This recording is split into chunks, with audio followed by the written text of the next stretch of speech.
Well, hello and welcome to another episode of The Jamie Gray Show. Today I'm going to talk about why we, a bunch of 20-somethings, are super single and why that's never going to change. And I should probably go ahead and say I'm going to rate this one JG16. So anybody that's kind of young, there are some other videos you might enjoy, but this one probably is not for you.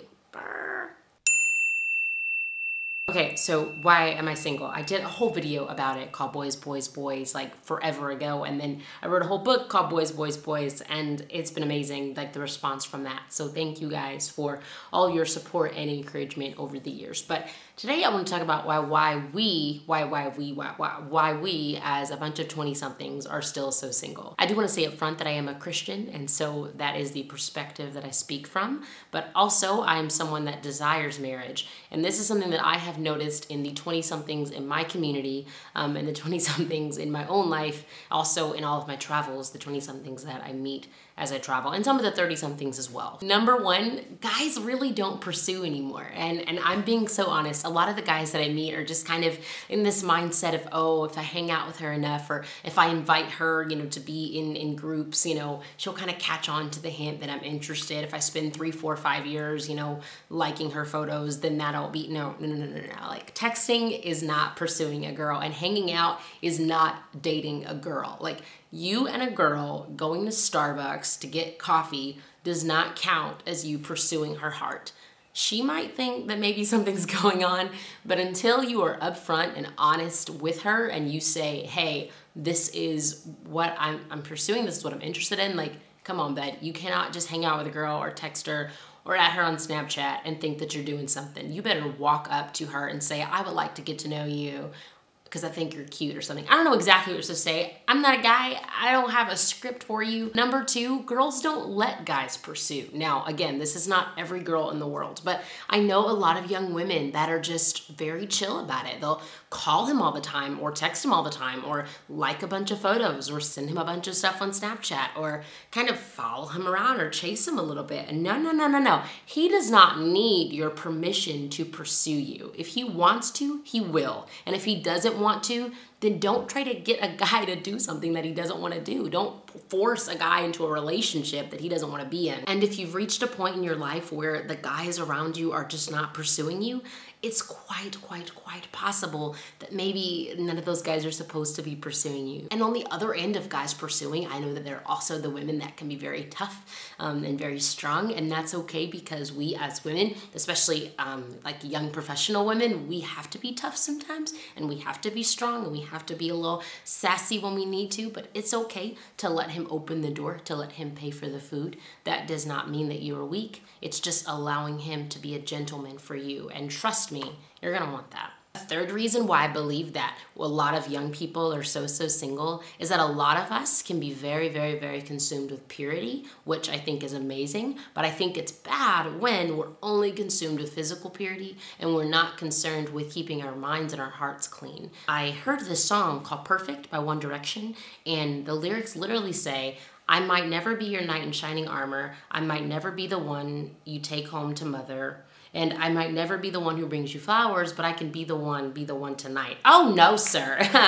The only person that can talk to me like that is the pizza guy that is bringing me my buffalo chicken with cheese in the crust, and then I say goodbye. Nobody is just gonna be here for the night and then walk away. That's not how this happens. And then another song, it's called Blank Space, and it says, got a long list of ex-lovers, they'll tell you I'm insane, but I've got a blank space, baby, and I'll write your name. Now, I heard that Taylor Swift wrote this from a metaphorical standpoint, but that does not mean that the consumer, that the listener is listening from a metaphorical standpoint. There's another song that says, I can't keep my hands to myself. I mean, I could, but why would I want to? And another one by MKTO that says forever until tomorrow. That don't make no kind of sense. How you gonna be my forever until tomorrow? No, sir. This is the thing, y'all. We can't do this whole like, no, look at me, I'm pure in the body, and then our minds are just filled with all kinds of impurities. No, don't get me wrong. I know it's hard because trust me, I'm a 24-year-old woman that loves a good love song. Like, I think it's so cute when you've got like a sweet love song and whatever. So it's hard because a lot of those people that I just mentioned, super talented, amazing songwriters. Some of the beats on these songs, you don't even realize what the words are saying. But y'all, we have to take better care of our minds because it will continue to, like, without even knowing, we are feeding ourselves like this mindset and this culture that is just pouring sex into our brains, and that is just pouring like the opposite of purity, impurities into our brains and our minds. Without even knowing, it's becoming a part of our hearts. And that will continue to be how we start to perceive relationships and how we start to see relationships. We'll hold relationships to a lower and lower standard, and we'll end up single till we're 97 years old. Number 5 is titles. We are so messed up when it comes to titles. There's two extremes. There's the extreme of we avoid titles where it's, oh, we don't really want to say that we're dating, or we don't really want to say that we're together. We're just a couple, but we're exclusive, but we're not exclusive. You know, it's just confusing and it doesn't make any sense. Or there's the other extreme where we have too many titles and they're unnecessary. So we have we're just texting phase, and then we're just talking phase, and then the just FaceTiming phase, and then you move to Skype, so you're just Skyping phase, and then the getting to know each other phase, and then we're hanging out, and then we're dating. No.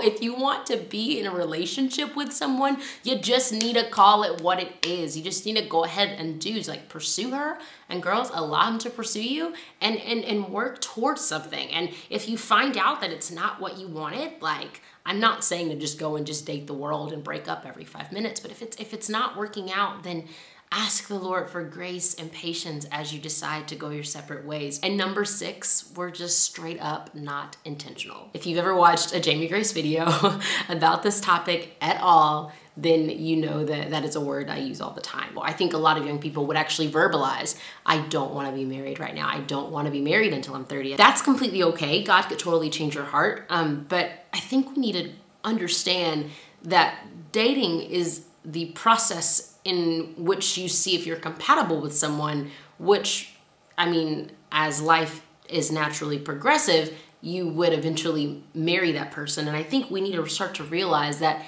if you're not working toward marriage, it really doesn't make sense to be getting in a lot of dating relationships. This could sound very confusing to you if you're not in this kind of mindset, or if you don't have friends that are kind of in this mindset.